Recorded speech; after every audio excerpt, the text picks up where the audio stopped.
Good morning, everybody. I'm excited about this episode because I've been having a series of questions about people wanting to know about the Sommer Scholars Program. So on this series, I've decided to talk to each or most of the Sommer Scholars for this year's MPH program so that we can all learn about their profile and what really differentiates them from the rest of the cohort. So I'm very excited to have our first guest here with us, who is Ahmad. Ahmad is an MD from India.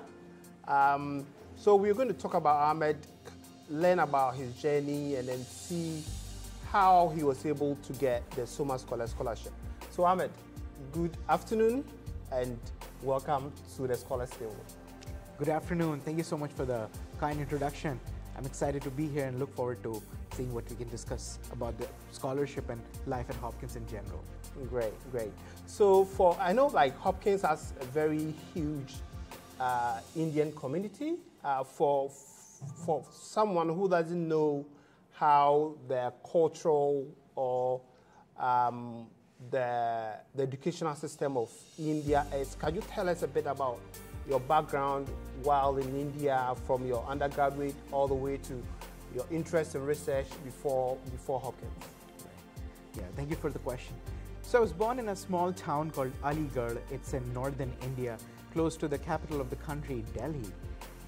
I spent my initial 12 years of education there, and then in India you have a high school program called the medical school.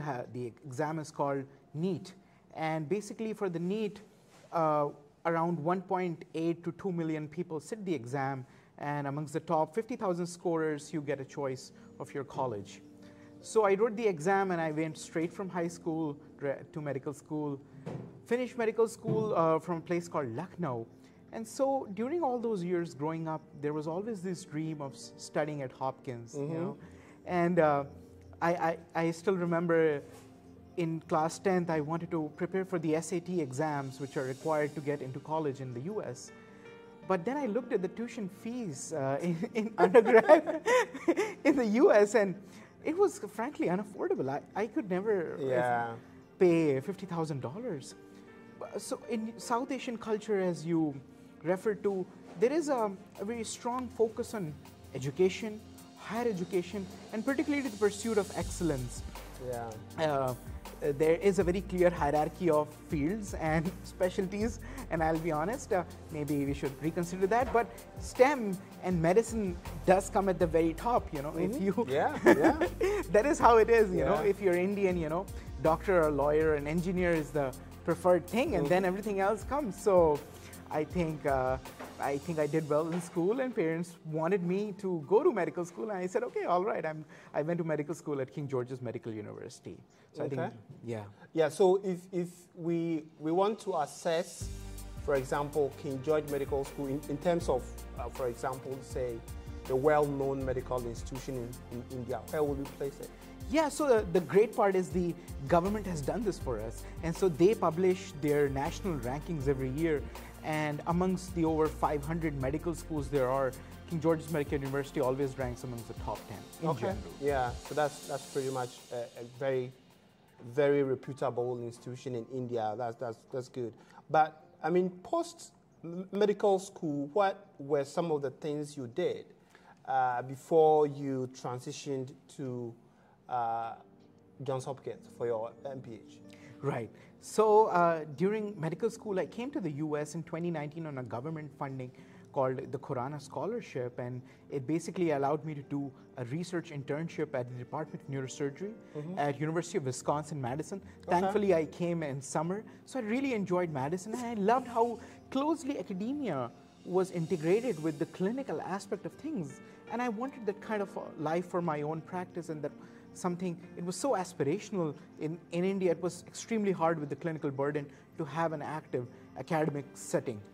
So that propelled me to pursue research during medical school, and then thinking about doing a postdoc after medical school in the US. And so and this is something interesting. In third year of medical school, I got an offer for a postdoc, and then it was a mentor I dearly loved. And so once that that postdoc offer was in hand, other people approached and they were interested. I said, "Oh, I'm so sorry, I've already said yes to somebody else."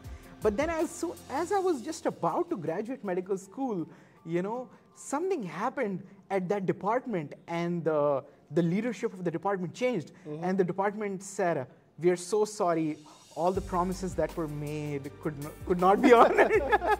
So I was like, okay, oh wow, I said no to all these great offers and now I'm left with nothing. Okay, so I went back to one of the people who said, who I had said no to, and he was very kind enough to still let me. So I joined as a postdoc fellow in neuro-oncology in Miami Cancer Institute in December.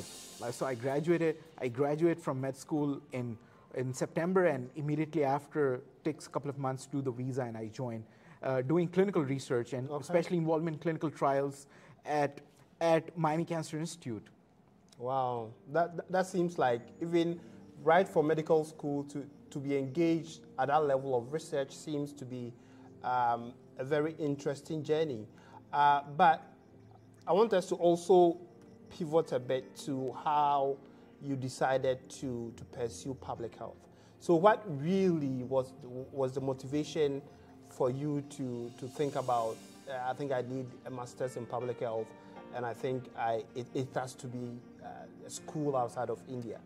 Right, yeah. So I think there was always this dream of studying at Hopkins, which still remained. And so I have being involved in clinical research, you realize that there is so much error and error-prone methodology that we utilize. And I said, I must do better. So I did research training courses on the side, but that was not enough. And I said, no, I need to go back to school and really learn how to do quantitative research appropriately.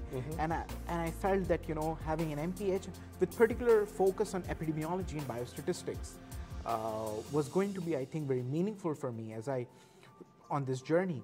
So that's what I came to Hopkins for, to sharpen my quantitative skills, so that in the future, when I'm an academic surgeon, I can use some of those skills and pursue health policy and outcomes research. Okay. All right. I think that's good to know. That's a very good motivation for your Masters of Public Health.